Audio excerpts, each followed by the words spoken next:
శ్రీ సాయిరామ్. ఈరోజు మనము పంచభూతాల గురించి తెలుసుకుందాము.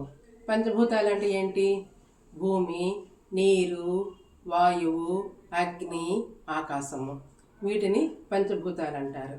ఇవన్నీ ప్రకృతిలో ఏ విధంగా అయితే ఉన్నాయో మన శరీరంలో కూడా ఈ పంచభూతాలు ఉన్నాయి. అవి ఏంటో తెలుసుకుందాము.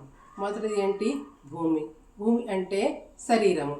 భూమి మీద కొండలు, పర్వతములు, నదులు, సరస్సులు, సముద్రములు, అడవులు ఇవన్నీ ఏ విధంగా అయితే ఉన్నాయో మన శరీరం మీద కూడా ఆ విధంగా అంగాలన్నీ కూడా ఉన్నాయి.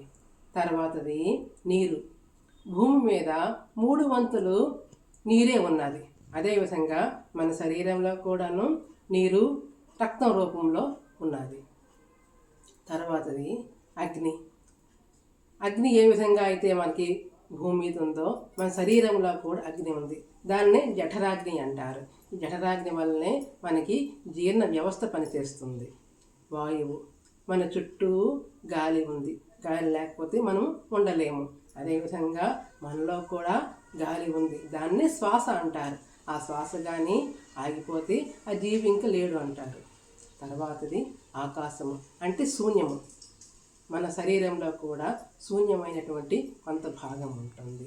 ఈ విధంగా మన ప్రకృతిలో ఉన్న పంచభూతాలు మన శరీరంలో పంచభూతాలకి అనుసంధానమై ఉంటుంది. కాబట్టి మన ప్రకృతిని అనుసరించి జీవించినట్లయితే మన యొక్క మానవ జీవితం సార్థకత చేకూర్చుకుంటుంది.